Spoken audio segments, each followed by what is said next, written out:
ओम ओम मताको ब्रह्म जिज्ञासा ओम उत्तिष्ठेराब्धिमामन्तरमैतदा प्राप्तान्याय सुखाये समरीन्द्रमन्वये बुधैर्गुरुभोगे कञ्चैर्ममदारम् तत्पावेन्द्रयुणारुवादरक्षाः लौकिकफलमृगामृतवैति गुरुमनुग्रहोपान्तां कामधेनोपास्महे मनसोऽभ्यर्थ्यलीलयाविषवासूर्यात्मजासङ्गमे व्याख्यास्तानमो विराजनमेतापनिपदानन्तरम् प्रापुर्येकविद्यादिराजालयो योगीशात्मकयन्तु ते जयमय भावस्य भोगायमे सुखेन जानकारिष्वामयेषु गायेन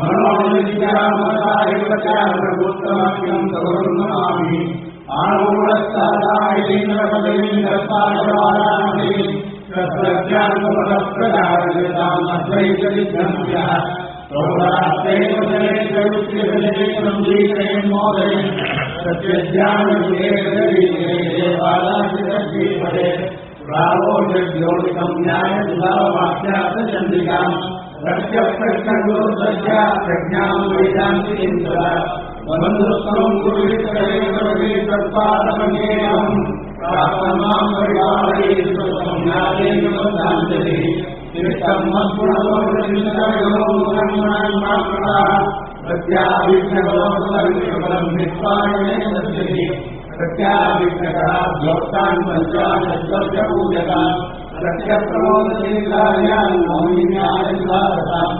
वेदेशमुनिनस्वाददेवानं प्राप्तवैभवान् राघवायान् मनसुदाचिताकारान्वयः पृथ्वीमण्डलमध्यस्थाः पूर्णबोधताङ्गाः वैष्णवाः विष्णुदयाः नवान् ध्यायन्ति कामान् गुरुदेवप्रसादः निद्रान् नाथभावोक्तान् तेषां विद्यामहेश्वरी आपादं गुरुणां परे तेन विधानमयन्ते विषयमनोराः यदुतावलभ्यमनन्तभवैतदुरोवरकमेकपरा धेर्ये भगवान् भवति किमहिमानां श्रीगुरुभ्यो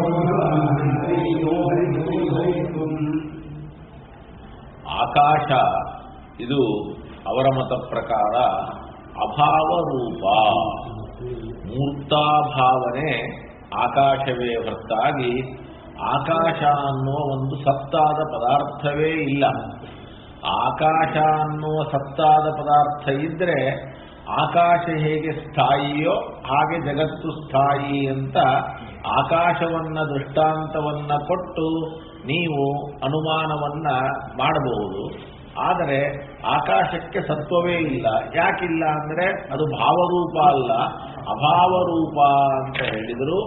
ನಾವು ಅದನ್ನು ಈಗಾಗಲೇ ಖಂಡನೆಯನ್ನ ಮಾಡಿದ್ದೇವೆ ಒಂದು ರೀತಿಯಿಂದ. ಈಗ ಮತ್ತೆ ಇನ್ನೊಂದು ರೀತಿಯಿಂದ ಖಂಡನೆಯನ್ನ ಮಾಡ್ತಾ ಇದ್ದಾರೆ. ಏನು ಇನ್ನೊಂದು ರೀತಿಯಿಂದ ಖಂಡನೆ ಅಂತಂದ್ರೆ, ನೋಡಿ, ಯಾವುದನ್ನೇ ಆಗಲಿ ಅಷ್ಟು ಸುಲಭವಾಗಿ ಅಭಾವರೂಪ ಅಂತ ಹೇಳಲಿಕ್ಕೆ ಬರೋದಿಲ್ಲ. ಯಾವುದನ್ನೇ ಅಷ್ಟು ಸುಲಭವಾಗಿ ಏನು ಹೇಳಲಿಕ್ಕೆ ಬರೋದಿಲ್ಲ. ಈಗ ಯಾವುದನ್ನ ಅಭಾವರೂಪ ಅಂತ ಹೇಳ್ತಾ ಇದ್ದಾರೆ ಅವರು? ಆಕಾಶವನ್ನ ಯಾವ ಅಭಾವ ರೂಪ? ಮೂರ್ತಾಭಾವ. ಮೂರ್ತ ಅಂದ್ರೆ ಪರಿಮಾಣ ಉಳ್ಳದ್ದು, ಅದರ ಅಭಾವವೇ ಆಕಾಶ ಅನ್ನುವುದಾಗಿ. ಆದರೆ ಎಲ್ಲದಕ್ಕೂ ಕೂಡ ತನ್ನದೇ ಆದಂತಹ ಕೆಲವು ರೂಲ್ಸ್ ಅಂಡ್ ರೆಗ್ಯುಲೇಷನ್ಸ್ ಅಂತ ಹೇಳ್ತೀರಿ, ಅವಿರ್ತದೆ. ಹಾಗೆ ಅಭಾವ ಅಂತಂದಾಕ್ಷಣಕ್ಕೆ ನಮಗೆ ಎರಡು ಅವಶ್ಯಕ, ಒಂದು ಧರ್ಮಿ, ಇನ್ನೊಂದು ಪ್ರತಿಯೋಗಿ. ನಿಮ್ಗೆ ಗೊತ್ತಿದೆ, ಧರ್ಮಿ ಮತ್ತು ಪ್ರತಿಯೋಗಿ ಇಲ್ಲದೆ ಏನನ್ನ ಹೇಳಲಿಕ್ಕೆ ಬರೋದಿಲ್ಲ? ಅಭಾವವನ್ನ ಹೇಳಲಿಕ್ಕೆ ಬರೋದಿಲ್ಲ. ಎಲ್ಲಿ ಯಾವುದರ ಅಭಾವ? ಅಭಾವ ಇದೆ. ಅಭಾವ ಇದೆ ಅಂದ್ರೆ ಯಾವುದರ ಅಭಾವ ಇದೆ? ಎಲ್ಲಿದೆ? ಎಲ್ಲಿ ಅನ್ನೋದಕ್ಕೆ ಉತ್ತರ ಕೊಡಬೇಕು, ಯಾವುದಕ್ಕೆ ಉತ್ತರ ಕೊಡಬೇಕು. ಯಾವುದು ಅಂತ ಉತ್ತರ ಕೊಟ್ರೆ ಅದು ಪ್ರತಿಯೋಗಿ, ಎಲ್ಲಿ ಅಂತ ಉತ್ತರ ಕೊಟ್ರೆ ಧರ್ಮಿ. ನಾನು ಅದನ್ನೆಲ್ಲ ಏನು ಹೇಳೋದಿಲ್ಲ, ಅಭಾವ. ಬರೀ ಅಭಾವ ಇದೆ ಅಂದ್ರೆ ಏನಪ್ಪ ಅಂದಮೇಲೆ ಅಭಾವಜ್ಞಾನಂ ಪ್ರತಿ ಯಾವ ಜ್ಞಾನ ಕಾರಣ? ಧರ್ಮಿಜ್ಞಾನ ಪ್ರತಿಯೋಗಿ ಜ್ಞಾನ. ಧರ್ಮಿಜ್ಞಾನ ಮತ್ತು ಪ್ರತಿಯೋಗಿ ಜ್ಞಾನ ಇಲ್ಲದ ಹೊರತು ಯಾವ ಜ್ಞಾನ ಇರ್ಲಿಕ್ಕೆ ಸಾಧ್ಯ ಇಲ್ಲ? ಅಭಾವ ಜ್ಞಾನ ಇರ್ಲಿಕ್ಕೆ ಸಾಧ್ಯ ಅನ್ನತಕ್ಕಂಥದ್ದು ಇಲ್ಲ. ಈಗ ನೀವು ಆಕಾಶವನ್ನ ಅಭಾವ ರೂಪ ಅನ್ನಿ, ಬೇಡ ಅಂದಿಲ್ಲ. ಆದರೆ ಯಾವ ಅಭಾವ ಅಂತಂತೀರಲ್ಲ, ಆ ಪ್ರತಿಯೋಗಿ ಮತ್ತು ಧರ್ಮಿ ಎರಡೂ ನಿಮ್ಗೆ ಗೊತ್ತಿದ್ರೆ ಅವಶ್ಯವಾಗಿ ನೀವು ಆಕಾಶವನ್ನ ಏನಂತನ್ನಿ? ನಿಮಗೆ ಧರ್ಮಿ ಪ್ರತಿಯೋಗಿನೇ ಗೊತ್ತಿದ್ದಿಲ್ಲ ಅಂತಂದ್ರೆ ಆವಾಗ ನೀವು ಆಕಾಶವನ್ನ ಅಭಾವ ರೂಪ ಅನ್ನಲಿಕ್ಕೆ ಬರೋದಿಲ್ಲ ಅನ್ನೋದನ್ನ ಇನ್ನು ಮುಂದೆ ಹೇಳ್ತಾ ಇದ್ದೇವೆ. ಪ್ರಮಾಣಾಂತರೇಣ. ಪ್ರಮಾಣಾಂತರೇಣ ಅಂದ್ರೆ ಇನ್ನೊಂದು ಪ್ರಮಾಣದಿಂದ ಆಕಾಶಸ್ಯ ಅಭಾವತ್ವಂ ವಾರಯಿತುಂ ಉಪೋದ್ಘಾತಂ ಆಹ. ಆಕಾಶವು ಅಭಾವ ರೂಪ ಅಲ್ಲ ಅಂತ ನಾವು ಹೇಳಬೇಕಾಗಿದೆ. ಅದಕ್ಕೆ ಉಪೋದ್ಘಾತವನ್ನ ಹೇಳ್ತಾ ಇದ್ದಾರೆ. ಏನಂತ? ಸಧರ್ಮಿ ಪ್ರತಿಯೋಗಿತ್ವಂ ಅಭಾವಸ್ಯ ನಿಯಾಮಕಂ. ಸಧರ್ಮಿ ಪ್ರತಿಯೋಗಿತ್ವಂ ಅಭಾವಸ್ಯ ನಿಯಾಮಕಂ. ಧರ್ಮಿ ಹಾಗೂ ಪ್ರತಿಯೋಗಿ ಎರಡೂ ಇದ್ರೆ ಮಾತ್ರ ಅಭಾವ. ಅಭಾವಕ್ಕೆ ನಿಯಾಮಕ ಯಾವುದು ಅಂದ್ರೆ ಧರ್ಮಿ ಪ್ರತಿಯೋಗಿ. ಧರ್ಮಿ ಪ್ರತಿಯೋಗಿಗಳೇ ಅಭಾವವನ್ನು ನೇಮಿಸ್ತವೆ. ಅಂದ್ರೆ ಅವೆರಡೂ ಇಲ್ಲ ಅಂದ್ರೆ ಏನಿಲ್ಲ? ಅಭಾವ ಅನ್ನುವುದು ಇಲ್ಲ. ನೋಡಿ, ಯತ್ರ ಅಭಾವ ಸಹ ಧರ್ಮಿ. ನಮ್ಗೆ ಧರ್ಮಿ ಅಂದ್ರೆ ಏನ್ರಿ ಗೊತ್ತಿಲ್ರಿ ಅಂತ ಕೇಳಿದ್ರೆ ಅದಕ್ಕೆ ಅವ್ರು ಹೇಳ್ತಾರೆ, ಎಲ್ಲಿ ಅಭಾವ ಇದೆಯೋ ಅದನ್ನ ಧರ್ಮಿ ಅನ್ನಬೇಕು. ಯಾವುದರ ಅಭಾವವನ್ನ ಹೇಳ್ತೇವೆ ಅದನ್ನ ಪ್ರತಿಯೋಗಿ. ಉದಾಹರಣೆಗೆ ಭೂತಲೇ ಘಟಾಭಾವ. ಏನು? ಘಟಾಭಾವಕ್ಕೆ ಪ್ರತಿಯೋಗಿ ಯಾವುದು? ಏನ್ ಮಾಡಿ? ಘಟಾಭಾವಕ್ಕೆ ಪ್ರತಿಯೋಗಿ ಘಟ. ಭೂತಲ ಅಂತಂದ್ರು ನಾನೇನು ಮಾಡಲಿ? ಧರ್ಮಿ ಯಾವುದು? ಭೂತಲ. ಇಷ್ಟೋ ತನಕ ಹೇಳಿದೆ. ಎಲ್ಲಿ ಅಭಾವವನ್ನ ಹೇಳ್ತೇವೆ ಅದು ಧರ್ಮಿ, ಯಾವುದರ ಅಭಾವವನ್ನು ಹೇಳ್ತೇವೆ ಅದು ಪ್ರತಿಯೋಗಿ. ಮತ್ತದನ್ನೇ ಮಾತಾಡ್ತೀವಿ, ಏನ್ ಮಾಡಲಿ? ಹಾಗಾದರೆ ನೋಡಿ, ಯತ್ರ ಎಲ್ಲಿ ಅಭಾವ ಅಭಾವ ಇದೆಯೋ ಸಹ ಅದು ಧರ್ಮಿ. ಯಸ್ಯ ಅಭಾವ ಸಹ ಪ್ರತಿಯೋಗಿ. ಇದು ತತ್ವಸಂಖ್ಯಾನದಲ್ಲಿ ಹೇಳಬೇಕು. ಇಲ್ಲಿ ಹೇಳ್ತಾ ಇದ್ದಾರೆ ಪಾಪ ಟೀಕಾಚಾರ್ಯರು ಸುಧಾದಲ್ಲಿ. ಯಸ್ಯ ಅಭಾವ, ಯಾವುದರ ಅಭಾವವನ್ನ ಹೇಳ್ತೇವೆಯೋ ಅದು ಪ್ರತಿಯೋಗಿ.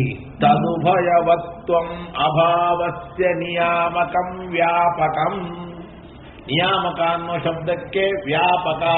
ಯತ್ರ ಯತ್ರ ಅಭಾವ ತತ್ರ ತತ್ರ ಧರ್ಮಿ ಪ್ರತಿಯೋಗಿ.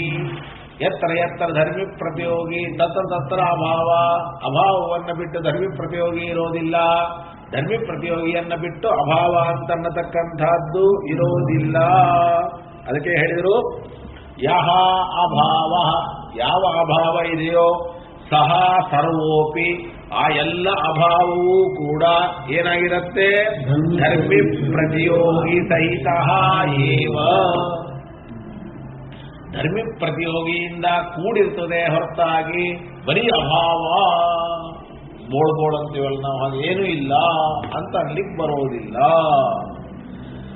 ಹೇಗಪ್ಪ ಅಂದ್ರೆ ಯಥಾ ಘಟಾದ್ಯಭಾವ, ಘಟಾಭಾವ ಪಟಾಭಾವ ಅದು ಸಹಿ, ಆ ಅಭಾವವಾದರೂ ಕೂಡ ಭೂತಲಾದಿ ಧರ್ಮಿಣ ಘಟಾದಿ ಪ್ರತಿಯೋಗಿನ ಚ ಉಪೇತಃ ಏವ. ಘಟಾಭಾವವು ಭೂತಲ ಎನ್ನುವ ಧರ್ಮಿಯಿಂದ ಘಟವೆನ್ನುವ ಪ್ರತಿಯೋಗಿಯಿಂದ ಸಹಿತವಾಗಿದೆ. ಇದಕ್ಕಿಂತ ಇನ್ನೇನು ಬಿಡಿಸಬೇಕು? ಹಾಗಾದರೆ ಅಭಾವಕ್ಕೆ ಮಸ್ತನ್ ಶುದ್ಧ ಯಾವುದು? ಧರ್ಮಿ ಮತ್ತು ಪ್ರತಿಯೋಗಿ ಅಂತ ಇಷ್ಟು ನಾವು ಸಮರ್ಥನೆಯನ್ನ ಮಾಡಿದ್ವಿ. ಹಾಗಾದರೆ ಅಭಾವ ಇರಬೇಕು ಅಂದ್ರೆ ಏನಿರಬೇಕು? ಧರ್ಮಿ ಮತ್ತು ಪ್ರತಿಯೋಗಿ. ಅವರು ಇದನ್ನ ಖಂಡನೆ ಮಾಡ್ತಾರೆ. ಅಭಾವ ಅಂದ್ರೆ ಧರ್ಮಿ ಪ್ರತಿಯೋಗಿ ಜೊತೆಗಿರಬೇಕು ಅಂತೀರಲ್ಲ, ಹೇಗೆ ಸಾಧ್ಯ ಅಂತ. ಯಾಕೆ ಅಂದ್ರೆ ಜೊತೆಗೆ ಇರಬೇಕು ಅಂದ್ರೆ ಎರಡು, ಒಂದೇ ಕಾಲದಲ್ಲಿ ಇರಬೇಕು, ಒಂದೇ ದೇಶದಲ್ಲಿ ಇರಬೇಕು ಅಂತ. ಜೊತೆಗಿರೋದು ಅಂದ್ರೆ ಒಂದ ದೇಶ, ಒಂದ ಕಾಲ, ಯಾವ್ದಾದ್ರು ಹೇಳಬೇಕು. ಒಂದೇ ಕಾಲದಲ್ಲಿ ನಾವಿಬ್ಬರೇ ಇದ್ದೇವೆ, ಆದರೆ ಬೆಂಗಳೂರಿನಲ್ಲೊಬ್ರು, ಮೈಸೂರಿನಲ್ಲೊಬ್ರು, ಒಂದೇ ದೇಶದಲ್ಲಿಲ್ಲ. ಬೆಂಗಳೂರಿನಲ್ಲೇ ಇದ್ದೇವೆ, ನಿನ್ನೆ ನಾ ಇದ್ದೆ, ಇವತ್ತು ಅವನಿದ್ದಾನೆ. ಹಾಗಾದ್ರೆ ನೀವು ಒಂದ ದೇಶದಿಂದ ಸಾಹಿತ್ಯ ಅಂದ್ರೆ ಜೊತೆಗೆ ಇರುವಿಕೆ, ಅಥವಾ ಕಾಲದಿಂದ ಒಂದೇ ದೇಶದಲ್ಲಿ ಯಾವ್ಯಾವುದು? ಧರ್ಮಿ ಪ್ರತಿಯೋಗಿ ಅಭಾವ ಮೂರೂ ಕೂಡ ಒಂದೇ ದೇಶದಲ್ಲಿದೆ ಅಂತ ಹೇಳಬೇಕು, ಅಥವಾ ಒಂದೇ ಕಾಲದಲ್ಲಿ. ನೀವು ಒಂದೇ ದೇಶದಲ್ಲಿದೆ ಅಂತೂ ಹೇಳಲಿಕ್ಕೆ ಬರೋದಿಲ್ಲ, ಒಂದೇ ಕಾಲದಲ್ಲಿ ಇದೆ ಅಂತೂ ಕೂಡ ಹೇಳಲಿಕ್ಕೆ ಬರೋದಿಲ್ಲ. ಯಾಕೆ ಒಂದೇ ದೇಶದಲ್ಲಿ ಇದೆ, ಒಂದೇ ಕಾಲದಲ್ಲಿ ಇದೆ ಅಂತ ಹೇಳಲಿಕ್ಕೆ ಬರೋದಿಲ್ಲ ಅಂದ್ರೆ, ಮೊದಲು ದೇಶದಲ್ಲಿದೆ ಅಂತ ಹೇಳಲಿಕ್ಕೆ ಬರೋದಿಲ್ಲ. ಯಾಕೆ ಅಂತಂದ್ರೆ, ಈಗ ಧರ್ಮಿ ಯಾವುದಪ್ಪ? ಭೂತಲ. ಧರ್ಮಿ ಯಾವುದು? ಭೂತಲ. ಆ ಭೂತಲ ಎಲ್ಲಿದೆಯಪ್ಪ? ಭೂತಲ ಎಲ್ಲಿದೆ?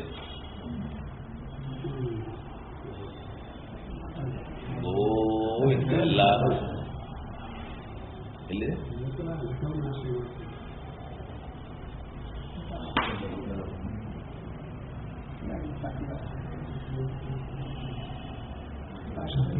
ಭೂತಲಕ್ಕೆ ಯಾವುದು ಆಶ್ರಯವೋ ಅಲ್ಲಿದೆ. ಅಂದ್ರೆ ಈಗ ನಾವು ಇಲ್ಲಿ ಕೂತಿದ್ರೆ ನಮಗೆ ಗ್ರೌಂಡ್ ಫ್ಲೋರ್ ಅಲ್ಲಿ ಕೂತಿದ್ರೆ ಸೆಲ್ಲರ್ ಇಲ್ಲ ಅಂದ್ರೆ ಪಾಯ ಇಲ್ಲ ಅಂದ್ರೆ ಅದರ ಕೆಳಗೆ ಅಷ್ಟೇ. ಇಲ್ಲಿದ್ರೆ ನೀವು ಮತ್ತೆ ನಿಮ್ಮ ಶಾಸ್ತ್ರದ ಪ್ರಕಾರ ವಿಷ್ಣು ಕೂರ್ಮ, ವಾಯುಕೂರ್ಮ ಅಂತ ಬೇಕಾದ್ರೆ ಹೇಳ್ಕೊಳ್ಳಿ, ನಮ್ಗೆ ಅಂತ ತಗೊಂಡು ನಾವೇನ್ ಮಾಡ್ತೀವಿ? ಅದನ್ನ ಹೇಳ್ಬೇಡ ಮರ, ಸುಮ್ಮನೆ ಇಲ್ಲಿ ಬೌದ್ಧರಿಗೆಲ್ಲ ಅದನ್ನ ಹೇಳಿ ಏನ್ ಮಾಡ್ತೀವಿ? ವಿಷ್ಣು ಕೂರ್ಮ, ವಾಯುಕೂರ್ಮ. ಅರ್ಥ ಆಯ್ತಾ? ಭೂತಲ ಎಲ್ಲಿದೆ ಅಂತ ಕೇಳಿದ್ರೆ ತನ್ನ ಆಶ್ರಯದಲ್ಲಿದೆ, ತನಗೆ ಯಾವುದೋ ಅದು ಅಷ್ಟೇ. ಅಭಾವ ಎಲ್ಲಿದೆ? ಭೂತಲದಲ್ಲಿದೆ. ಎರಡು ಒಂದೇ ದೇಶದಲ್ಲಿದ್ದಂಗಾಯ್ತಾ? ಬೇರೆ ಬೇರೆ ದೇಶದಲ್ಲಿದ್ದಂಗಾಯ್ತಾ? ಬೇರೆ ಬೇರೆ ದೇಶದಲ್ಲಿದ್ದಂಗಾಯ್ತು ಮಹಾರಾಯ. ನಿನಗೆಲ್ಲಿ ಹೇಳ್ಕೊಳ್ಳಿ ನಾನು? ಇದು ಭೂತಲ ಅಂತ ಇಟ್ಕೋ, ಇದನ್ನ ಅಭಾವ ಅಂತ ಇಟ್ಕೋ. ಆಗ ಇದೆಲ್ಲಿದೆ? ಇದರ ಮೇಲೆ ಇದೆ. ಇದೆಲ್ಲಿದೆ? ಇದರ ಮೇಲೆ ಇದೆ. ಎರಡು ಒಂದೇ ಕಡೆ ಇದ್ದಂಗಾಯ್ತಾ? ಇಷ್ಟು ಗೊತ್ತಾಗಲ್ಲ. ಜನರಲ್ ನಾಲೆಡ್ಜ್ ಇದು, ಜನರಲ್ ನಾಲೆಡ್ಜ್ ಅಪ್ಪ. ನೀವೇನಂತೀರಿ? ಧರ್ಮಿ ಮತ್ತು ಅಭಾವ, ಪ್ರತಿಯೋಗಿ ಅಭಾವ ಎರಡು ಒಂದೇ ದೇಶದಲ್ಲಿರಬೇಕು. ಎಲ್ಲಿದೆ? ಧರ್ಮಿ ಯಾವುದು? ಭೂತಲ. ಅದೆಲ್ಲಿದೆ? ಕೆಳಗೆ. ಅಭಾವ ಎಲ್ಲಿದೆ? ಮೇಲೆ ಕೆಳಗ. ಏನ್ ಮೇಲೆ ಕೆಳಗೋ? ಮತ್ತೆ ಮತ್ತೆ ಹಾಗಾದ್ರೆ ಅಭಾವಕ್ಕಾಶ್ರಯ ಯಾವುದು? ಭೂತಲಕ್ಕಾಶ್ರಯ ಯಾವುದು? ಅದೇನ? ಹಾಗಾದ್ರೆ ಎರಡು ಬೇರೆ ಬೇರೆ ಆಯ್ತು, ಒಂದಾಯ್ತು? ಬರ್ಲಿಲ್ಲಲ್ಲ, ಸಮಾನ ದೇಶ ಬರ್ಲಿಲ್ಲಲ್ಲ. ಯಾಕೆ ತಲೆಯೊಳಗೆ ಹೋಗ್ಲಿಲ್ವಾ? ತಲೆಯೊಳಗೆ ಹೋಗಿಲ್ವಾ? ಯಾಕೆ? ಏನ್ ಸಮಸ್ಯೆ? ಏನು ಆರಾಮಾಗಿದೆಯಲ್ಲ? ಮತ್ತೆ ನೀವು ನಾ ಈಗಾಗಲೇ ಹೇಳ್ಕೊಟ್ಟೆ. ಏನಂತ ಹೇಳ್ಕೊಟ್ಟೆ? ಧರ್ಮಿ ಮತ್ತು ಅಭಾವ ಎರಡು ಒಂದೇ ದೇಶದಲ್ಲಿದ್ದದ್ದಕ್ಕೆ ಎರಡು ಕೂಡಿರಬೇಕು ಅಂತೀರೋ, ಎರಡು ಒಂದೇ ಕಾಲದಲ್ಲಿದ್ದದ್ದಕ್ಕೆ ಅಂತಂದಿರೋ ಅಂತ. ಎರಡು ಒಂದೇ ದೇಶದಲ್ಲಿ ಅಂತಂತೀವಿ ಅಂತಂದ್ರೆ ದೇಶ ಬೇರೆ ಬೇರೆ. ಭೂತಲದ ದೇಶವೇ ಬೇರೆ, ಅಭಾವದ ದೇಶವೇ ಬೇರೆ. ಅವಸರ ಮಾಡ್ಕೋಬೇಡಿ. ನೋಡಿ, ನನು ಇದಂ ಅನುಪಪನ್ನಂ, ಇದಂ ಅನುಪಪನ್ನಂ ಅಂದ್ಬಿಟ್ರು. ನೀವು ಹೇಳಿದ್ದೆ ಸರಿಯಲ್ಲ. ಯಾಕೆ ಅಂದ್ರೆ ಅಭಾವಸ್ಯ ಹಿ, ಅಭಾವವು ಧರ್ಮಿ ಪ್ರತಿಯೋಗಿ ಸಾಹಿತ್ಯ ನಿಯಮ. ಧರ್ಮಿ ಮತ್ತು ಪ್ರತಿಯೋಗಿ ಜೊತೆಗೆ ಇರಬೇಕು ಅಭಾವ ಧರ್ಮಿ ಪ್ರತಿಯೋಗಿಗಳನ್ನ ಬಿಟ್ಟು ಇರಲಾರದು. ಅಂದ್ರೆ ಕಿಂ ದೇಶತಃ ಸ್ಯಾತ್ ಕಿಂ ವಾ ಕಾಲತಃ. ದೇಶತಃ ಇದೆ ಅಂತ ಹೇಳ್ತಿರೋ, ಕಾಲತಃ ಇದೆ ಅಂತ ಹೇಳ್ತಿರೋ, ಆದ್ಯ ದೇಶತಃ ಇದೆ ಅಂತ ಹೇಳಲಿಕ್ಕೆ ಸಾಧ್ಯ ಇಲ್ಲ. ಯಾಕೆಂದ್ರೆ ಧರ್ಮಿಣ ಸಾದೇಶಂ ತಾವತ ನಾಸ್ತಿ. ಧರ್ಮಿಗೂ ಅಭಾವಕ್ಕೂ ಸಮಾನವಾದ ದೇಶ ಇಲ್ಲ. ಯಾಕೆಂದ್ರೆ ಭೂತಲಸ್ಯ, ಭೂತಲ ಎಲ್ಲಿದೆ ಅಂತಂದ್ರೆ ಸ್ವಾಶ್ರಯೇ, ತನ್ನ ಕೆಳಗೆ ಯಾವುದಿದೆಯೋ ಅಲ್ಲಿದೆ. ಅಭಾವಸ್ಯ ಚ ಭೂತಲೇ ವೃತ್ತೇ, ಅಭಾವ ಎಲ್ಲಿದೆ? ಎರಡು ಒಂದೇ ಕಡೆ ಇದ್ದಂಗಾಯ್ತೋ ಬೇರೆ ಕಡೆ ಇದ್ದಂದಾಯ್ತೋ? ಇನ್ನ ಪ್ರತಿಯೋಗಿನಾತು ವಿರುದ್ಧಮೇವ, ಪ್ರತಿಯೋಗಿ ಮತ್ತು ಅಭಾವ ಎರಡೂ ಒಂದೇ ಕಡೆ ಇರ್ಲಿಕ್ಕೆ ಸಾಧ್ಯ ಇಲ್ಲ. ಯಾಕೆಂದ್ರೆ ಪ್ರತಿಯೋಗಿ ಇದ್ರೆ ಅಭಾವ ಇರೋದಿಲ್ಲ, ಅಭಾವ ಇದ್ರೆ ಪ್ರತಿಯೋಗಿ ಇರೋದಿಲ್ಲ. ಅಂದಮೇಲೆ ಪ್ರತಿಯೋಗಿಗೂ ಧರ್ಮಿಗೂ ಅಭಾವಕ್ಕೂ ಸಮಾನವಾದ ದೇಶವನ್ನ ಹೇಳಲಿಕ್ಕೆ ಸಾಧ್ಯ ಇಲ್ಲ. ಇಲ್ಲ, ನಾವು ಕಾಲತಃ ಹೇಳ್ತೀವಿ ಅಂತಂದ್ರೆ ಕಾಲತಃನೂ ಹೇಳಲಿಕ್ಕೆ ಸಾಧ್ಯ ಇಲ್ಲ. ದ್ವಿತೀಯಸ್ತು ಯದ್ಯಪಿ ಧರ್ಮಿಣ ಕಥಂಚಿತ್ ಸ್ಯಾತ್, ಧರ್ಮಿಗೂ ಮತ್ತು ಅಭಾವಕ್ಕೂ ಏನು ಹೇಳಬಹುದು? ಕಾಲತಃ ಸಮಾನತೆ ಹೇಳ್ಬೋದು. ಯಾಕೆಂದ್ರೆ ಇದೇ ಕಾಲದಲ್ಲಿ ಅಭಾವನೂ ಇದೆ, ಇದೇ ಕಾಲದಲ್ಲಿ ಭೂತಲನೂ ಇದೆ ಅಂತ ಹೇಳ್ಬೋದು. ಆದರೆ ಘಟಕ್ಕಂತೂ ಹೇಳಲಿಕ್ಕೆ ಸಾಧ್ಯ ಇಲ್ಲ. ಯಾಕೆ ಹೇಳ್ತಾರೆ? ಘಟ ಇದ್ದಾಗ ಅಭಾವ ಇರೋದಿಲ್ಲ, ಅಭಾವ ಇದ್ದಾಗ ಘಟ ಇರೋದಿಲ್ಲ. ನೋಡಿ, ಪ್ರಾಗಭಾವ ಇದ್ದಾಗ ಘಟ ಇರೋದಿಲ್ಲ, ಪ್ರಧ್ವಂಸ ಭಾವ ಇದ್ದಾಗ ಘಟ ಇರೋದಿಲ್ಲ. ಅಂದಮೇಲೆ ತಥಾಪಿ ಪ್ರತಿಯೋಗಿನ ನಾಸ್ತೇವ. ಯಾಕೆಂದ್ರೆ ಪ್ರಾಗಭಾವ ಪ್ರಧ್ವಂಸಾಭಾವಯೋ ಪ್ರತಿಯೋಗಿ ಭಿನ್ನ ಕಾಲತ್ವ ನಿಯಮ, ಪ್ರತಿಯೋಗಿ ಭಿನ್ನ ಕಾಲತ್ವ ನಿಯಮ. ಪ್ರತಿಯೋಗಿಯಿಂದ ಬೇರೆಯಾದ ಕಾಲದಲ್ಲಿಯೇ ಅಭಾವ ಇರುತ್ತೆ ಹೊರತಾಗಿ ಅಭಾವ ಇದ್ರೆ ಪ್ರತಿಯೋಗಿ, ಪ್ರತಿಯೋಗಿ ಇದ್ರೆ ಅಭಾವ ಇರಲಿಕ್ಕೆ ಸಾಧ್ಯ ಇಲ್ಲ. ಅಂದಮೇಲೆ ನೀವು ಪ್ರತಿಯೋಗಿ ಧರ್ಮಿ ಎರಡರ ಜೊತೆಗೇನೆ ಅಭಾವ ಇರ್ತದೆ, ಅಭಾವ ಇವೆರಡನ್ನು ಬಿಟ್ಟಿರೋದಿಲ್ಲ ಅಂತ ಹೇಳ್ತಾ ಇದ್ದೀರಲ್ಲ, ಇದು ಹೇಗೆ ಅಂತ ಶಂಕಾ ಬಂದ್ರೆ ಆ ಶಂಕಾವನ್ನ ಪರಿಹಾರ ಮಾಡ್ತಾ ಅಭಾವಸ್ಯ ಧರ್ಮಿ ಪ್ರತಿಯೋಗಿ ಸಾಹಿತ್ಯ ವ್ಯಾಪ್ತತ್ವ ಉಪಪಾದಯತಿ ತೌ ವಿನಾ ಇತಿ. ನೀವೇನ ಮಾಡಿದ್ರು ಕೂಡ ಧರ್ಮಿ ಪ್ರತಿಯೋಗಿಗಳ ಇದ್ರೆ ಅಭಾವ ಇರ್ತದೆ ಹೊರತಾಗಿ ಇಲ್ಲದೆ ಇದ್ರೆ ಇಲ್ಲ. ದೇಶತನೋ ಕಾಲತನೋ ಅದೆಲ್ಲ ಚರ್ಚೆ ಮಾಡೋಣ.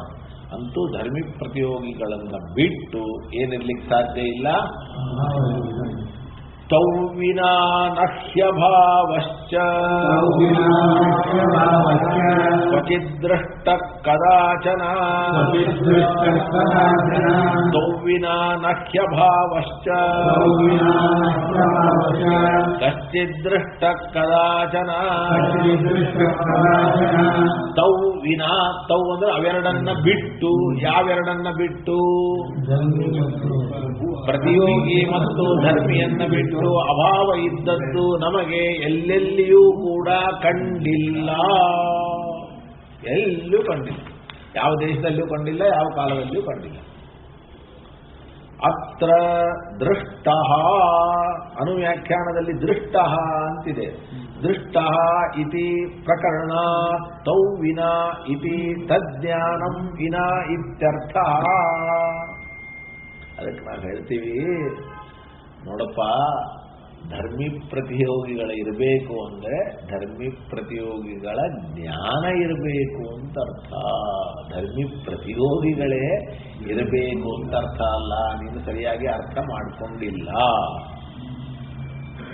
ನಾನು ನಿನ್ನನ್ನು ಪ್ರಶ್ನೆ ಕೇಳ್ತೇನೆ. ಏನಂತ ಕೇಳ್ತೀನಿ? ನೀನೇನೋ ಹೇಳಿದೆ, ಇಲ್ಲಿ ಅಭಾವ, ಇಲ್ಲೇನೂ ಇಲ್ಲ, ಅಭಾವ ಇದೆ ಅಂತ ಇಷ್ಟೇ ಹೇಳಿದೆ. ಏನು ಹೇಳಿದೆ? ಅಭಾವ ಇದೆ. ಅದಕ್ಕೆ ನಾನು ಕೇಳಿದೆ, ಯಾವುದರ ನನಗೆ ಗೊತ್ತಿಲ್ಲ ಅನ್ನಿ ಅಂದ್ರೆ, ಎಲ್ಲಿ ಅನ್ನೋದು ನನಗೆ ಗೊತ್ತಿಲ್ಲ ಅಂದ್ರೆ, ಹಾಗಾದ್ರೆ ನಿನಗೆ ಜ್ಞಾನ ಬೇಕು, ಅದು ಜೊತೆಗಿರಬೇಕು ಅಂತಲ್ಲ. ಅಂದ್ರೆ ಇದರ ಅಭಿಪ್ರಾಯ ಅಭಾವ ಜ್ಞಾನವನ್ನ ಕುರಿತು ಧರ್ಮಿಜ್ಞಾನ ಪ್ರತಿಯೋಗಿ ಜ್ಞಾನಗಳು ಕಾರಣ. ಜ್ಞಾನ ನಮಗಿದ್ದೇ ಇರುತ್ತಲ್ಲ, ಪ್ರತಿಯೋಗಿ ಹೋಗಿದ್ರೂ ಇರುತ್ತೆ, ಧರ್ಮಿ ಹೋಗಿದ್ರೂ ಇರುತ್ತೆ, ಜ್ಞಾನ ಅಂತೂ ಇದ್ದೇ ಇರುತ್ತೆ. ಸ್ವಲ್ಪ ಮಾತಾಡುವಾಗಲೂ ಇದೆ. ಈಗ ಹಾಗಾದರೆ ನಾವು ಇಲ್ಲಿ ಜ್ಞಾನ ಅನ್ನುವ ಅರ್ಥವನ್ನ ಮಾಡ್ಕೋಬೇಕು. ನೋಡಿ, ತೌವಿನ ಅನ್ನೋದಕ್ಕೆ ತಜ್ಞಾನಂ ವಿನಾ ಇತ್ಯರ್ಥ. ಅವುಗಳ ಜ್ಞಾನ ಇಲ್ಲದೇ ಇದ್ದಂತೆ, ಅಂದರೆ ಅವುಗಳ ಜ್ಞಾನ ಬೇಕೇ ಬೇಕು. ಶಬ್ದ ಅಭಾವೋ ದೃಶ್ಯಮಾನೋ ಧರ್ಮಿ ಪ್ರತಿಯೋಗಿ ಪ್ರತೀತಾವೇವ ದೃಶ್ಯತೆ ಇತಿ ಅನ್ವಯ ಸಮುಚ್ಚಯಾರ್ಥ. ಚ ಶಬ್ದ ಇದೆ ಅನುವ್ಯಾಖ್ಯಾನದಲ್ಲಿ. ಅದು ಏನು ತಿಳಿಸತ್ತೆ ಅಂದರೆ, ಅಭಾವವು ನಮಗೆ ಗೋಚರಿಸುವಾಗ ಧರ್ಮಿ ಪ್ರತಿಯೋಗಿಗಳು ಗೋಚರಿಸಿಯೇ ಅಭಾವವು ಗೋಚರಿಸತ್ತೆ ಹೊರತಾಗಿ ಧರ್ಮಿ ಪ್ರತಿಯೋಗಿಗಳು ಗೋಚರಿಸದೇನೆ ಅಭಾವವು ಗೋಚರಿಸೋದಿಲ್ಲ. ಅನುವ್ಯಾಖ್ಯಾನದಲ್ಲಿ ಹಿ ಅಂತ ಶಬ್ದ ಇದೆ. ಆ ಈ ಶಬ್ದ ಏನು ಹೇಳ್ತದೆ ಅಂತಂದ್ರೆ, ಅನ್ವಯ ವ್ಯತಿರೇಕಯೋ ಪ್ರಸಿದ್ಧತ್ವಂ ಸೂಚಯತಿ. ಅನ್ವಯ ವ್ಯಾಪ್ತಿ ಮತ್ತು ವ್ಯತಿರೇಕ ವ್ಯಾಪ್ತಿ ಅನ್ನೋದು ಇದೆ. ಅಂದರೆ ಧರ್ಮಿಜ್ಞಾನ ಪ್ರತಿಯೋಗಿ ಜ್ಞಾನ ಸತ್ವೇ ಅಭಾವ ಜ್ಞಾನಂ. ಅಭಾವ ಸತ್ವಂ ಅನ್ನಬೇಡಿ.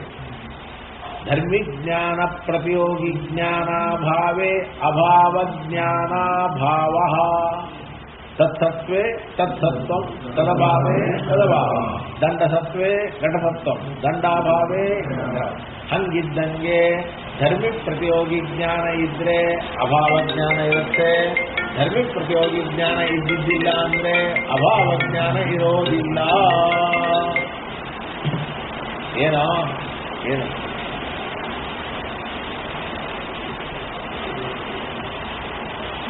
ಇವತ್ತೇನ ಎಲ್ಲಿ ಇಲ್ಲೇ ಈಗ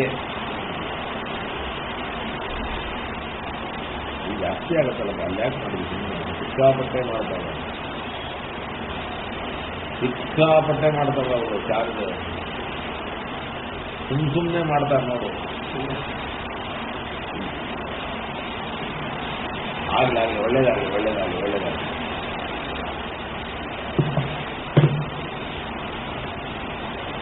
ಇದಾದ್ಮೇಲೆ ತದನೇನ ಅನ್ವಯ ವ್ಯತಿರೇಕಾಭ್ಯಾಂ ತತ್ಸತ್ವೇ ತತ್ಸತ್ವಂ ತದಭಾವೇ ತದಭಾವ ಅನ್ನುವ ಅನ್ವಯ ವ್ಯತಿರೇಕ ಇದ್ದದ್ದರಿಂದ ಅಭಾವ ಪ್ರತೀತೇ ಧರ್ಮಿ ಪ್ರತಿಯೋಗಿ ಪ್ರತೀತಿ ಪೂರ್ವಕತೆಯ ವ್ಯಾಪ್ತಿ ಉಪಪಾದಿತಾ ಭವತಿ.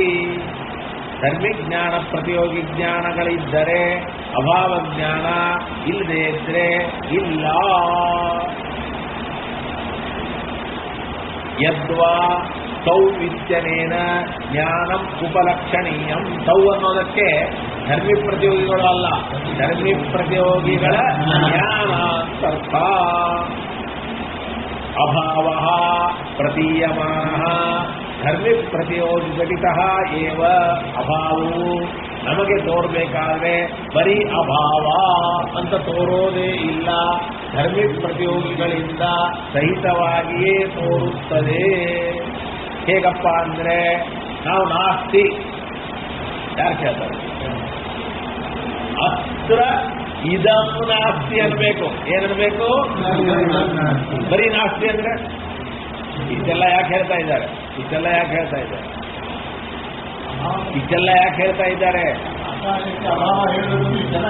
ಆಕಾಶಕ್ಕೆ ಅಲ್ಲ, ಆಕಾಶವನ್ನೇ ಅಭಾವ ಅಂತ ಇದ್ದೀರಿ. ಆಕಾಶವನ್ನೇ ಏನಂತ ಇದ್ದೀರಿ? ಹಾಗಾದ್ರೆ ಅದಕ್ಕೆ ಧರ್ಮಿ ಯಾವುದು? ಅದು ಮುಂದೆ ಕೇಳ್ತಾರೆ, ಇನ್ನೂ ಕೇಳೋದಿಲ್ಲ. ಇನ್ನು ಈ ಜಗಳ ನಡೆದಿದೆ. ಧರ್ಮಿ ಪ್ರತಿಯೋಗಿ ಬೇಕೋ ಬೇಡ ಅನ್ನೋದೇ ನಡೆದಿದೆ. ಕಲ್ಪನೆ ಬಂತ ಎಲ್ಲರಿಗೂ? ಹಾಗಾದ್ರೆ ತೌ ಅನ್ನೋದಕ್ಕೆ ಜ್ಞಾನಾಂತರ್ಥ. ತೌ ಇತ್ಯನೇನ ಜ್ಞಾನಂ ಉಪಲಕ್ಷಣೀಯಂ. ಅಭಾವ ಪ್ರತೀಯಮಾನಃ ಧರ್ಮಿ ಪ್ರತಿಯೋಗಿ ಘಟಿತಃ ಏವ ಅತ್ರ ಇದಂ ನಾಸ್ತಿ ಇತ್ಯಾದಿ ರೂಪೇಣ ಪ್ರತೀಯತೆ ನತು ತೌ ವಿನ ಕೇವಲ ಇತ್ಯನ್ವಯ ವ್ಯತಿರೇಕಾಭ್ಯಾಂ ಏಕಜ್ಞಾನ ಸಂಬಂಧೇನ ವ್ಯಾಪ್ಯ ವ್ಯಾಪಕ ಭಾವೋಪಪಾದನಂ ಏಕತ ಇತ್ಯವಿಗಂತವ್ಯಂ. ಮೇಲೆ ಒಂದನ್ನು ಬಿಟ್ಟು ಒಂದಿರಲಿಕ್ಕೆ ಸಾಧ್ಯ ಇಲ್ಲ ಅನ್ನೋದು ನಮಗೆ ಎದರಿಂದ ಗೊತ್ತಾಗ್ತದೆ? ಅನ್ವಯ ವ್ಯತಿರೇಕದಿಂದ ಗೊತ್ತಾಗ್ತದೆ. ಯಾವುದರಿಂದ ಗೊತ್ತಾಗ್ತದೆ? ಅನ್ವಯ ವ್ಯತಿರೇಕದಿಂದ ಗೊತ್ತಾಗ್ತದೆ. ಇಷ್ಟ ಆಯ್ತು. ಹಾಗಾದರೆ ನಾವು ಗಟ್ಟಿಯಾಗಿ ಏನನ್ನು ನಿರ್ಣಯ ಮಾಡಿದ್ವಿ?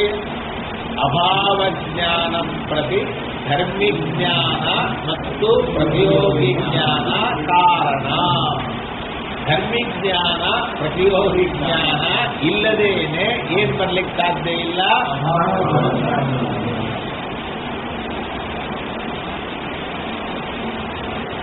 ಆದರೆ ಅವ್ರು ಹೇಳ್ತಾರೆ, ಒಂದು ಉದಾಹರಣೆ ಕೊಡ್ತೀವಿ. ಏನು? ಪ್ರತಿಯೋಗಿ ಜ್ಞಾನ ಇಲ್ಲದೇನೆ ಅಭಾವ ಜ್ಞಾನ ಬಂದಿದೆ. ಏನ್ ಬಂದಿದೆ? ಧರ್ಮಜ್ಞಾನ ಇರ್ಬೋದು, ಎರಡೂ ಇರಬೇಕು ಅಂತ ನೀವು ಅಂದ್ರಿ. ಆದರೆ ಒಂದೊಂದನ್ನೇ ಹೇಳಿ. ನೀರು ಸಿಗ್ತಾ ಇದ್ದೇನಪ್ಪ, ನೀರು ಸಿಗ್ತಾ ಇದೆ, ಗಾಳಿ ಬರಬೇಕು. ಗಾಳಿ ಬರಬಾರ್ದಾ? ಆಯ್ತು.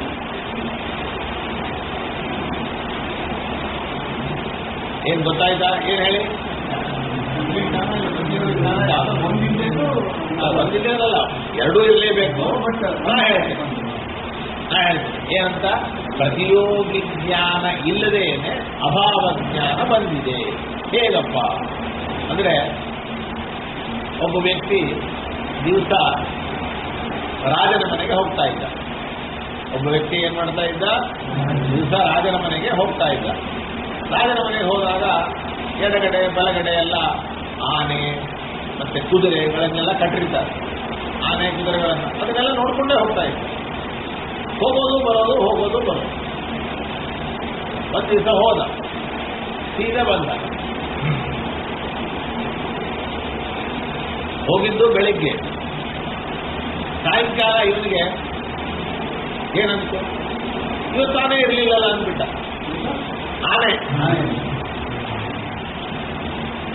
ಆನೆ ಇರಲಿಲ್ಲ ಅಂದ್ರೆ ಆನೆ ಅಭಾವ ಜ್ಞಾನ ಬಂತು ಇವನಿಗೆ. ಯಾವಾಗ? ಸಾಯಂಕಾಲ ಬಂದಿದೆ, ಬೆಳಿಗ್ಗೆ ಆನೆ ಇರಲಿಲ್ಲ ಅಂತ ಬಂತು. ಇದು ಪ್ರತ್ಯಕ್ಷ ಅಭಾವ ಜ್ಞಾನ ಬಂತು. ಹೌದು ಅಲ್ಲ? ಹಾಗಾದ್ರೆ ಈ ಅಭಾವ ಜ್ಞಾನಕ್ಕೆ ಪ್ರತಿಯೋಗಿ ಯಾವುದು? ಆನೆ. ಆನೆ ಜ್ಞಾನ ಇಲ್ಲ, ಪ್ರತಿಯೋಗಿ ಜ್ಞಾನ ಇಲ್ಲ. ಪ್ರತಿಯೋಗಿ ಅಲ್ಲಿದೆ. ಈಗ ಅಭಾವ ಜ್ಞಾನ ಆಗುವಾಗ ಅವನಿಗೆ ಬೆಳಿಗ್ಗೆ ಅಲ್ಲಿರ್ತಕ್ಕಂತಹ ಅಥವಾ ಗಜದ ಪ್ರತಿಯೋಗಿ ಇಲ್ಲೇ ಇಲ್ಲ. ಇಲ್ಲಿ ಬಂತ, ಬಹುಶಃ ಫೋಟೋದಲ್ಲೋ ಎಲ್ಲೋ ಆನೆ ನೋಡ್ದ, ಇಲ್ಲ ಅಂತ ಅನ್ಕೊಂಡ. ನಮಗೆ ಇವತ್ತಿರ್ಲಿಲ್ಲಲ್ಲ, ದಿವಸ ನೋಡ್ತಿದ್ದೆ, ಇವತ್ತಿಲ್ಲಲ್ಲ ಅಂದ್ಬಿಟ್ಟ. ಬೆಳಿಗ್ಗೆ ಇಲ್ಲ ಅನ್ಕೊಂಡಿಲ್ಲ. ನೀವೇ ಬೇಕಾದ್ರೆ ಸಲ ಸ್ಮರಣೆ ಮಾಡ್ಕೋತೀರಿ. ಮಠಕ್ಕೆ ಬರ್ತೀರಿ, ನಮಸ್ಕಾರ ಮಾಡ್ತೀರಿ, ಹೋಗ್ತೀರಿ. ಅವಾಗೇನು ನಿಮ್ಮ ತಲೆಯಲ್ಲಿ ಬಂದಿರೋದಿಲ್ಲ. ಅಲ್ಲಿ ಹೋದ್ಮೇಲೆ ಇವ್ರ ಆಚಾರ ಇಲ್ಲೇ ಇಲ್ಲಲ್ಲ. ಇಲ್ಲಿದ್ದಾಗ ಆಚಾರದೂ ನನಗೆ ಬಂದಿಲ್ಲ, ಅವ್ರು ಇಲ್ಲ ಅಂತೂ ಗೊತ್ತಿಲ್ಲ, ಇದ್ದಾರೆ ಅಂತೂ ಗೊತ್ತಿಲ್ಲ. ಮನೆಗೆ ಹೋದಾಗ ಇದ್ದಕ್ಕಿಂತ ಏನೋ ಮಾತಾಡ್ತಾ ಮಾಡ್ತಾ ಇವತ್ತಿರ್ಲಿಲ್ಲದೆ ಅವರು. ಹಾಗಾದ್ರೆ ಪ್ರತಿಯೋಗಿ ಜ್ಞಾನ ಇಲ್ಲದೇನೆ ಗಜ ಅನ್ನೋದೇ ಪ್ರತಿಯೋಗಿ. ಅದರ ಜ್ಞಾನ ಇಲ್ಲದೇನೆ ಪ್ರಾತಃ ಗಜ ನಾಸ್ತಿ ಅನ್ನುವಂತಹ ಜ್ಞಾನ ಬರುತ್ತಲ್ಲ ಅಂತ ಅವರು ಒಂದು ಹೊಸದಾದ ಆಕ್ಷೇಪವನ್ನ ಮಾಡ್ತಾ ಇದ್ದಾರೆ. ಅದಕ್ಕೆ ನಾವು ಉತ್ತರವನ್ನ ಕೊಡಬೇಕು. ಏನಂತ? ಈಗ ಬೆಳಿಗ್ಗೆ ರಾಜನ ಅರಮನೆಯಲ್ಲಿ ಏನಿರಲಿಲ್ಲ ಅಂತ ಹೇಳ್ತೀನಿ, ಆನೆ ಇರಲಿಲ್ಲ. ಈ ಜ್ಞಾನ ಮೊದಲನೇದಾಗಿ ಏನಂತ ಅನ್ಕೋಣ, ಇದು ಏನಿದು? ಅನುಮಾನದಿಂದ ಬಂದ ಜ್ಞಾನನ ಅಥವಾ ಶಬ್ದದಿಂದ ಬಂದ ಜ್ಞಾನನ ಅಂದರೆ ಅನುಮಾನದಿಂದ ಬಂದಿಲ್ಲ, ನಾನೇನು ಅನುಮಾನ ಮಾಡ್ಕೊಂಡ ಇದೆಯೋ ಇಲ್ಲೋ ಇದ್ರೆ ಹಿಂಗೆ ಅನುಮಾನದಿಂದ ಬಂದಿದ್ದಲ್ಲ, ಶಬ್ದದಿಂದ ಬಂದದ್ದಲ್ಲ, ಅಂದ್ರೆ ಪ್ರತ್ಯಕ್ಷದಿಂದಲೇ ಬಂದದ್ದು ಅಂತ ಹೇಳಬೇಕು. ಏನ್ ಹೇಳಬೇಕು? ಆದರೆ ಸ್ಮರಣೆ ಆಗ್ಬೇಕು. ಕಣ್ಣಿಂದ ನೋಡ್ತಾ ಇಲ್ಲ, ಏನಾಗಬೇಕಿದು? ಸ್ಮರಣೆ ಆಗ್ಬೇಕು ಅಥವಾ ಪ್ರತ್ಯಕ್ಷ ಆಗಬೇಕು. ಸ್ಮರಣೆ ಆಗಬೇಕಾದರೂ ಕೂಡ ನಮ್ಗೆ ಯಾವ್ದಾರ ಸ್ಮರಣೆ ಬರ್ಬೇಕಾದ್ರೆ ಪ್ರತ್ಯಕ್ಷ ಬರಬೇಕಲ್ಲ. ಮೊದಲು ಅನುಭವ ಬಂದ್ರೆ ಸ್ಮರಣೆ, ಅನುಭವ ಬರಲೇ ಇಲ್ಲ ಅಂದ್ರೆ ಇಲ್ಲ. ಅಂದಮೇಲೆ ಪ್ರತ್ಯಕ್ಷಕ್ಕಿಂತ ಮೊದಲು ನಮಗೆ ಪ್ರತಿಯೋಗಿ ಸ್ಮರಣೆ ಇಲ್ಲ. ಇದು ಬರೋಕ್ಕಿಂತ ಮೊದಲು ಪ್ರತಿಯೋಗಿಯ ಸ್ಮರಣೆ ಇಲ್ಲ. ಅಂದಮೇಲೆ ಪ್ರತಿಯೋಗಿ ಘಟಿತವಾದ ಅಭಾವ ವಿಷಯವಾಗಲಿಕ್ಕೆ ಸಾಧ್ಯ ಇಲ್ಲ. ಇದು ಪ್ರತ್ಯಕ್ಷ ಅಂತಾದರೆ ಇದಕ್ಕಿಂತ ಮೊದಲು ನಮಗೆ ಧರ್ಮೀಯ ಪ್ರತ್ಯಕ್ಷ ಇಲ್ಲದೆ ಇದ್ದದ್ದರಿಂದ ಅಭಾವ ಪ್ರತೀತಿ ಅನ್ನೋದು ಬರಲಿಕ್ಕೆ ಸಾಧ್ಯ ಇಲ್ಲ. ಎರಡಿದೆ. ಒಂದು ಸ್ಮರಣೆ ಅಂದರೆ ಅದಕ್ಕಿಂತ ಮೊದಲು ಪ್ರತ್ಯಕ್ಷ ಬೇಕು. ಇಲ್ಲ ನಾನು ನೋಡೇ ಹೇಳ್ತಾ ಇದ್ದೀನಿ ಅಂದರೆ ನೋಡಿ ಹೇಳಲಿಕ್ಕೆ ಸಾಧ್ಯ ಇಲ್ಲ. ಯಾಕೆಂದ್ರೆ ಅಲ್ಲಲ್ಲ, ಬೆಳಿಗ್ಗೆ ಅಲ್ಲ, ನಿನಗೆ ಯಾವಾಗ ಜ್ಞಾನ ಬಂದಿದೆಯೋ ಆವಾಗ ನಿನಗೆ ಧರ್ಮೀಯ ಜ್ಞಾನವೇ ಇಲ್ಲ. ಯಾಕಂದ್ರೆ ಅದು ರಾಜನ ಮನೆ, ಇದು ನಿನ್ನ ಮನೆ.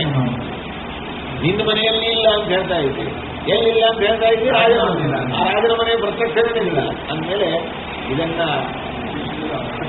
ಅಲ್ಲ, ಇದನ್ನ ಏನು ಪ್ರತಿಯೋಗಿ ಘಟಿತ ಅಥವಾ ಧರ್ಮಿ ಘಟಿತ ಅಭಾವ ಜ್ಞಾನ ಅಂತ ಹೇಳಲಿಕ್ಕೆ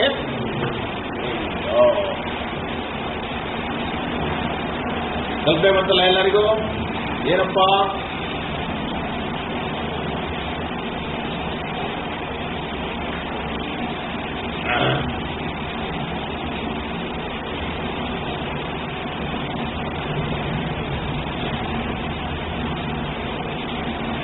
ಅಂದಮೇಲೆ ನೀವು ಪ್ರತಿಯೋಗಿ ಜ್ಞಾನ ಇದ್ರೇ ಅಭಾವ ಜ್ಞಾನ ಅಂತಂದ್ರಲ್ಲ, ಈ ನಿಯಮಭಂಗ ಬಂತಲ್ಲ ಅಂತಂದ್ರೆ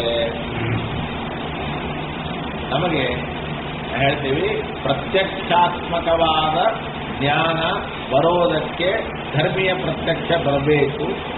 ಆದರೆ ಅನುಮಿತ್ಯಾಧ್ಯಾತ್ಮಕವಾದ ಜ್ಞಾನ ಬರೋದಕ್ಕೆ ಧರ್ಮಿ ಪ್ರತ್ಯಕ್ಷ ಬೇಕಾಗಿಲ್ಲ. ಕೇವಲ ಪ್ರತಿಯೋಗಿ ಜ್ಞಾನ ಇದ್ರೆ ಸಾಕು. ಆ ಜ್ಞಾನ ಅನ್ನೋದು ಸ್ಮರಣಾಧ್ಯಾತ್ಮಕ ಆಗ್ಬೋದು.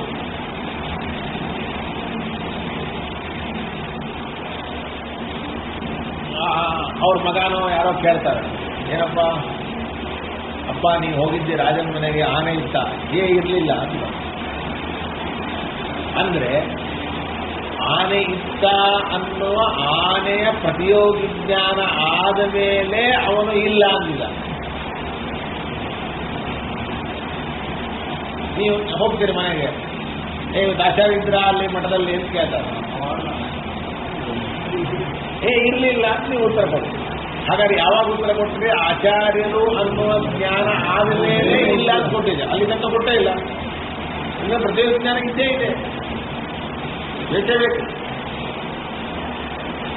ಇನ್ನ ಪ್ರತ್ಯಕ್ಷ ಅಂತಂದ್ರೆ ಆವಾಗ ಅಧರ್ಮೀಯ ಪ್ರತ್ಯಕ್ಷ ಬೇಕಾಗ್ತದೆ. ಇದು ಪ್ರತ್ಯಕ್ಷ ಅಂತ ಹೇಳೋದಿಲ್ಲ, ನಾವು ಅನುಧ್ಯಾತ್ಮಕ ಸ್ಮರಣ ಅಂತ ಹೇಳ್ತೇವೆ.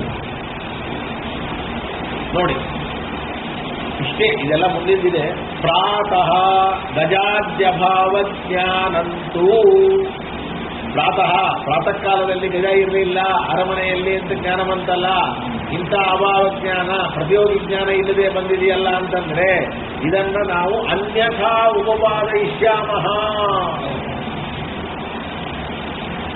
ಕಿಮತೋ ಯದ್ದೇವಂ ಅಭಾವಸ್ಯ ಧರ್ಮಿ ಪ್ರತಿಯೋಗಿ ಸಾಹಿತ್ಯಂ ಪ್ರತೀತೌ ವ್ಯಾಪಕಂ ಇತ್ಯತಃ ಆಹ ಅಧರ್ಮಿ ಇತಿ. ಆಯ್ತ್ರಿ, ಧರ್ಮಿ ಪ್ರತಿಯೋಗಿಗಳಿಂದ ಸಹಿತವಾಗಿ ಅಭಾವ ಪ್ರತೀತಿ ಬರ್ತದೆ ಅಂತ ಒಪ್ಪಿಕೊಂಡ್ರೆ ಇದರಿಂದ ನೀವು ಏನು ಸಾಧನೆಯನ್ನ ಮಾಡಿದಂತೆ ಆಯಿತು ಅಂದ್ರೆ ಅಧರ್ಮಿ ಪ್ರತಿಯೋಗಿತ್ವಂ ಆಕಾಶಸ್ಯಾವಗಮ್ಯತೆ. ಹಾಗಾದ್ರೆ ಆಕಾಶವನ್ನ ನೀನು ಅಭಾವ ರೂಪ ಅಂತಂತ ಇದ್ದೀಯಪ್ಪ, ಇದಕ್ಕೆ ಧರ್ಮಿ ಯಾವುದು ಪ್ರತಿಯೋಗಿ ಯಾವುದು ಅಂತ ಹೇಳ್ಬಿಡು, ನಾವು ಆಕಾಶವನ್ನ ಅಭಾವ ಅಂತ ಒಪ್ಕೋತೀವಿ. ಗೊತ್ತಾಗಿಲ್ಲ? ಇಷ್ಟೆಲ್ಲ ಹೇಳಿದ್ಯಾಕೆ? ಹಾಗಾದ್ರೆ ಆಕಾಶವನ್ನ ನೀ ಅಭಾವ ಅಂದಿದ್ದೇನು ಅಭ್ಯಂತರ ಇಲ್ಲ. ಆದರೆ ಅದಕ್ಕೆ ಪ್ರತಿಯೋಗಿ ಯಾವುದು ಧರ್ಮಿ ಯಾವುದು ಹೇಳ.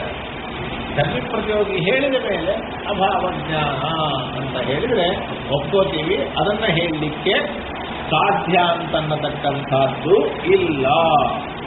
ಪ್ರತೀತೌ ಅಭಾವಸ್ಯ ವ್ಯಾಪಕಂ ಸಧರ್ಮಿ ಪ್ರತಿಯೋಗಿತ್ವ ಆಕಾಶಾತ್ ತಾವತ್ ವ್ಯಾವರ್ತ್ಯತೆ. ಪ್ರತೀತವು ಅಂದ್ರೆ ಜ್ಞಾನ. ಜ್ಞಾನದಲ್ಲಿ ಅಭಾವಕ್ಕೆ ವ್ಯಾಪಕ ಯಾವುದು ಅಂದ್ರೆ ಧರ್ಮಿ ಮತ್ತೆ ಪ್ರತಿಯೋಗಿ. ಹೌದಲ್ಲ? ಧರ್ಮಿ ಪ್ರತಿಯೋಗಿ ಆಕಾಶಕ್ಕೆ ಇಲ್ಲೇ ಇಲ್ಲ. ಯಾಕೆ ಅಂದ್ರೆ ನಮಗೆ ಇದು ಆಕಾಶ ಅಂತ ಆಕಾಶದ ಪ್ರತೀತಿ ಬರ್ತದೆ ಹೊರತಾಗಿ ಇದು ಇಲ್ಲಿ ಇಲ್ಲ ಅಂತ ಪ್ರತೀತಿ ಬರೋದಿಲ್ಲ. ಇದು ಅಭಾವ ಆಗಿದ್ರೆ ಏನಂತ ಬರಬೇಕು? ಇಲ್ಲ ಅಂತ ಬರಬೇಕು. ಆಕಾಶ ಅಂತ ಪ್ರತೀತಿ ಬರ್ತದೆ ಹೊರತಾಗಿ ಇಲ್ಲ ಅಂತ ಆಕಾಶ ಇಲ್ಲ ಅಲ್ಲಪ್ಪ, ಬರೀ ಇಲ್ಲ ಅಂತ ಬರಬೇಕು. ಇಲ್ಲ ಅನ್ನೋದೇ ಆಕಾಶ. ಈಗ ಇಲ್ಲ ಅನ್ನೋದೇ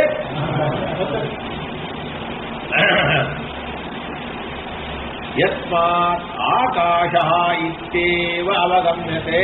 ನಮಗೆ ಆಕಾಶ ಅಂತೆ ಜ್ಞಾನ ಅಂತನ್ನತಕ್ಕಂಥದ್ದು ಬರ್ತದೆ. ನತು ಅತ್ರ ಇದಂ ನಾಸ್ತಿ, ಹೊರತಾಗಿ ಇಲ್ಲಿ ಇದು ಇಲ್ಲ ಅಂತ ಬರೋದಿಲ್ಲ.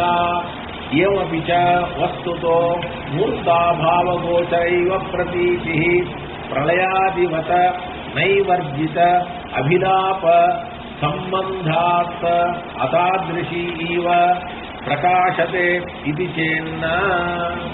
ಇದರ ಮೇಲೆ ಅವರಂತಾರೆ,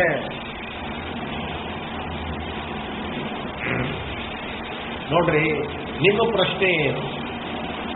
ಒಂದು ವೇಳೆ ಆಕಾಶವು ಅಭಾವ ರೂಪವಾಗಿದ್ದರೆ ನಮಗೆ ನಾಸ್ತಿ ಅಂತ ಅದರ ಜ್ಞಾನ ಬರಬೇಕಾಗಿದೆ. ಈಗ ಆಕಾಶ ಅಂತ ಅದರ ಜ್ಞಾನ ಬರ್ತಾ ಇದೆ ಹೊರತಾಗಿ, ಅಂದ್ರೆ ಇದರ ಅಭಿಪ್ರಾಯ ಏನು? ನಿಷೇಧ ರೂಪವಾಗಿ ಬರಬೇಕು, ವಿಧಿ ರೂಪವಾಗಿ ಬರಬಾರದು, ಇದೇ ಅಂತ ಬರಬಾರದು, ಇಲ್ಲ ಅಂತ ಬರಬೇಕು. ಇಲ್ಲ ಅಂತ ಬಂದ್ರೆ ಅದು ಅಭಾವ. ಆದ್ರೆ ಆಕಾಶ ಇದೆ ಅಂತ ಬಂದಿದೆ, ಇಲ್ಲ ಅಂತ ಬಂದಿಲ್ಲ, ಅದಕ್ಕೆ ಅಭಾವ ಅಲ್ಲ ಅಂತಂತೆ. ಅದಕ್ಕೆ ನಾನೊಂದು ಉದಾಹರಣೆ ಕೊಡ್ತೇನೆ. ಏನು ಉದಾಹರಣೆ ಕೊಡ್ತೀನಿ? ಪ್ರಳಯ. ಇಷ್ಟೇ. ಇದು ವಿಧಿನೋ ನಿಷೇಧನೋ? ವಿಧಿ. ಇದು ಈಗ ಪ್ರಳಯ ಕಾಲ ಅಂದ್ರೆ ಏನರ್ಥ? ಇಲ್ಲ ಅಂತ ಅರ್ಥ, ಏನೂ ಇಲ್ಲ ಅಂತ ಅರ್ಥ. ಬರೀ ವಿಧಿ ಅನ್ಕೊಂಡು ಕುತ್ಕೊಂಡು ಏನ್ ಮಾಡ್ತೀನಿ ಸರಿ, ಎಲ್ಲಾನು ಇದೆ ಅಂತ ಅರ್ಥನ? ನೀ ಅನ್ನೋದು ಪ್ರಳಯ ಅಂದ್ರು ಅದರ ಅಭಿಪ್ರಾಯ ಏನು? ಏನೂ ಇಲ್ಲ ಅನ್ನೋದನ್ನ ಪ್ರಳಯ. ಹಂಗೆ ಆಕಾಶ ಅಂದ್ರೆ ಯಾವ ಮೂರ್ತ ವಸ್ತುಗಳು ಇಲ್ಲ. ಹಾಗಾದ್ರೆ ಈಗ ಪ್ರಳಯ ಕಾಲ ಅಂದ್ರೆ ನಿಮ್ಗೇನು ಅನ್ನಿಸ್ತದೆ? ಓ, ಪ್ರಳಯ ಕಾಲ ಅಂದ್ರೆ ಇದೇ ಅಂತೇನೋ ಅನ್ಸಿದ್ರು. ಇಲ್ಲ ಅಂತ ಅರ್ಥ. ಹಂಗಿದ್ದಂಗೆ ಆಕಾಶ ಅಂತೆ ಅನ್ಬೋದು ನಾವು. ಅಂದ್ರೂ ಕೂಡ ಅದರ ಅಭಿಪ್ರಾಯ ಅಭಾವ ರೂಪ. ಹೋಗ್ಲಿಲ್ಲ ತಲೆಯಲ್ಲಿ? ನಾವು ಅದನ್ನ ವಿಧಿರೂಪವಾಗಿ ಹೇಳಿದ್ದರೂ ಕೂಡ ಅದು ನಿಷೇಧದಲ್ಲಿಯೇ ಪರ್ಯವಸಾನ ಆಗತ್ತೆ. ಪ್ರಳಯ ಅನ್ನೋದು ನಿಮಗೆ ವಿಧಿರೂಪ ಅಂತ ಅನಿಸಿದರೂ ಕೂಡ ಹೇಗೆ ನಿಷೇಧ ರೂಪವೋ ಹಾಗೆ ಅಂತ ಹೇಳ್ತಾ ಇದ್ದಾರೆ ನೋಡಿ. ಏಮಪಿ ಚ ವಸ್ತುನಃ ಮೂರ್ತಾಭಾವ ಗೋಚರೈವ ಪ್ರತೀತಿ. ಈ ಆಕಾಶ ಅನ್ನೋದು ಕೂಡ ಬಾಯಲ್ಲಿ ಆಕಾಶ ಅಂದ್ರೆ ಅದರ ಅರ್ಥ ಮೂರ್ತ ವಸ್ತುಗಳು ಇಲ್ಲ ಅಂತ ಅರ್ಥ. ಅದು ಹೇಗೆ ಅಂದ್ರೆ ಪ್ರಳಯಾದಿವತ ನೈವರ್ಜಿತ. ನೈ ಇರೋದಿಲ್ಲ. ನೈ ಅಂದ್ರೆ ನ ಇರೋದಿಲ್ಲ. ಅಪಲಾಪ ಸಂಬಂಧಾತ್ ಅತಾದೃಶೀವ ಪ್ರಕಾಶತೆ ಅಂದ್ರೆ ಇತಿ ಚೇನ್ನ ನೀಲಾದಿ ಪ್ರತೀತೇರಪಿ ತಥಾತ್ವ ಪ್ರಸಂಗಾತ್. ಹೀಗೆ ನೀವು ಹೇಳಿದರೆ ನಾವು ಹೇಳ್ತೀವಿ ನೀಲಾದಿ ಜ್ಞಾನಗಳು ಕೂಡ ವಸ್ತುತಃ ಅಭಾವ ವಿಷಯಕ, ಆದರೆ ನೈಘಟಿಕವಾಗದ ಶಬ್ದಗಳಿಂದ ಹುಟ್ಟಾ ಇದ್ದದ್ದರಿಂದ ಅದು ವಿಧಿ ಪ್ರತ್ಯಯ ಅಂತ ಕಾಣಿಸ್ತದೆ. ಎಲ್ಲನೂ ಅಷ್ಟೆ. ಈಗ ನೀಲ ಇದೆ ಅಂತಂದ್ರೆ ಬೇರೆ ರೂಪ ಇಲ್ಲ ಅಂತ ಅರ್ಥ. ಅದಾದ್ರೂ ಅಭಾವನೆ ಅದನ್ನ ಯಾಕಿದೆ ಅಂತ. ನೀಲ ಇದೆ ಅಂದ್ರೆ ಏನರ್ಥ ಅಂದ್ರೆ ಬೇರೆ ರೂಪದ ಅಭಾವವೇ ನೀಲ ಅಂತ ಅಲ್ಲಿ ಮಾಡಬಾರ್ದು. ಯಾಕೆ ಅದನ್ನ ಯಾಕೆ ಭಾವ ಅಂತೀವಿ? ಅದನ್ನು ಅಭಾವ ಅನ್ನೋ ಎಲ್ಲವನ್ನೂ ಅಭಾವ ಅನ್ನೇ ಬರ್ತದೆ. ಅದನ್ನೇ ಹೇಳ್ತಾ ಇದ್ದೆ. ಮತ್ತು ಆಕಾಶವನ್ನೇ ಯಾಕಂತ ಆಕಾಶ ಪಾಪ ಏನು ತಪ್ಪು ಮಾಡೋದು? ಎಲ್ಲಾನು ಅಭಾವ. ಘಟ ಇದೆ ಅಂದ್ರೆ ಘಟ ಬಿಟ್ಟು ಎಲ್ಲದರ ಅಭಾವವೇ ಘಟ. ಇದನ್ನು ನಾವು ಅನ್ಯೋನ್ಯ ಭಾವಕ್ಕೆ ಹೇಳ್ತೀವಿ. ಈಗ ಎಲ್ಲದಕ್ಕೆ ಬೇರೆಯವಕ್ಕೂ ಹೇಳ್ತೇವೆ. ಪ್ರಧ್ವಂಸ ಭಾವಕ್ಕೂ ಹೇಳ್ತೇವೆ. ಗೊತ್ತಾಗಿಲ್ಲ ನಾ ಹೇಳಿದ್ದು?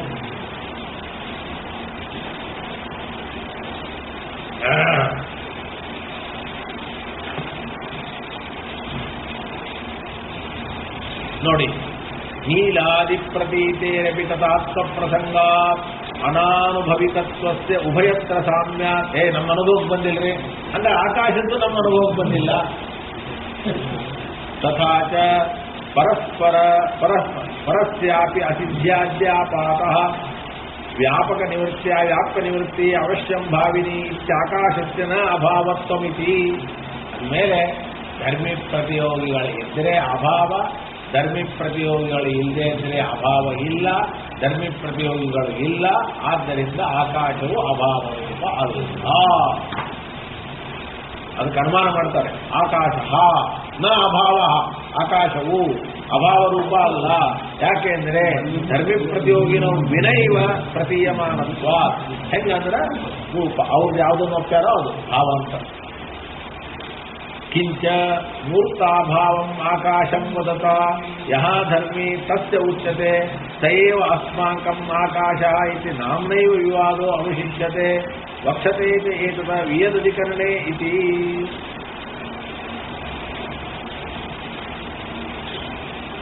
ಮೂರ್ತಾಭಾವವನ್ನು ಆಕಾಶ ಅಂತ ಹೇಳುವವರಿಂದ ಯಾವುದನ್ನು ಧರ್ಮಿ ಅಂತ ಅದಕ್ಕೆ ಹೇಳ್ತಾರೋ ಅದೇ ನಮಗೆ ಆಕಾಶ ಅಂತ ಹೇಳ್ತೀವಿ ಅಂತಂದ್ರೆ, ಹಾಗಾದರೆ ಇದು ಕೇವಲ ಹೆಸರಿನಲ್ಲಿ ಮಾತ್ರ ವಿವಾದವೇ ಹೊರತಾಗಿ ವಸ್ತುಸ್ಥಿತಿಯಲ್ಲಿ ವಿವಾದ ಇಲ್ಲ. ಅದನ್ನು ನಾವು ಆಕಾಶ ಅಂತೀವಿ, ಅವರು ಮೂರ್ತಾಭಾವ ಅಂತಾರೆ. ಎರಡೂ ಒಂದೇ. ಅಂದ್ರೆ ಅಭಾವ ರೂಪ ಅಂತ ಒಪ್ಪಿದಂಗೆ ಅಲ್ಲ. ಶ್ರೀಕೃಷ್ಣ ನಾಳೆ ನಂದು 4:30. ನಾಳೆ ನನ್ನ ಪಾಠ 4:30. ಇದನ್ನು ಹಾಕ್ತಿರಲ್ಲಪ್ಪ? ಇದಲ್ಲೋ ಇದನ್ನು ಬರೀ 4 ದಿನಕ್ಕಲ್ಲ, ಎಲ್ಲರಿಗೂ ಹೋಗ್ತಲ್ಲ ಇದು. ನಾಳೆ ಪಾಠ ಇರೋದಲ್ಲ, ಇವತ್ತಾದ ಪಾಠ. ಇವತ್ತಾದ ಪಾಠ ಮಾರಾಯ ಮಾಡಿದ್ದಾರೆ. ಅದು ಅಲ್ಲ, ಎಲ್ಲರಿಗೂ ಹೋಗ್ತದೆ. ದಿವಸ ಹೋಗೋರಿಗೆಲ್ಲ ಹೋಗ್ತದ. ರೆಗ್ಯುಲರ್ ಯಾರು ಕೇಳ್ತಾರೋ ಪಾಠ ಅವರೆಲ್ಲ 200 ಜನ 300 ಜನ ಕೇಳ್ತಾರೆ. ಸಿದ್ದರಾಮ ಮಾಡ್ಬಿಟ್ರೆ ಅಲ್ಲ, ಸಿದ್ದರಾಮ ಎಲ್ಲರಿಗೂ ಹೋಗಂಗ ಹಾಕ್ತಾರೆ. ಈ ಕೃಷ್ಣ ಕಲ್ಪನೆ ಮಾಡಿಲ್ಲ, ಮೈಕಿಲ್ಲ, ಕೆಲ್ಸಿರ್ತದೆ ಎಲ್ಲರಿಗೂ. ಆದ್ರೂ ಹಾಕ್ತಾ ಇರ್ತಾರೆ ಮೆಸೇಜ್ ಹೆಂಗಲ್ಲ.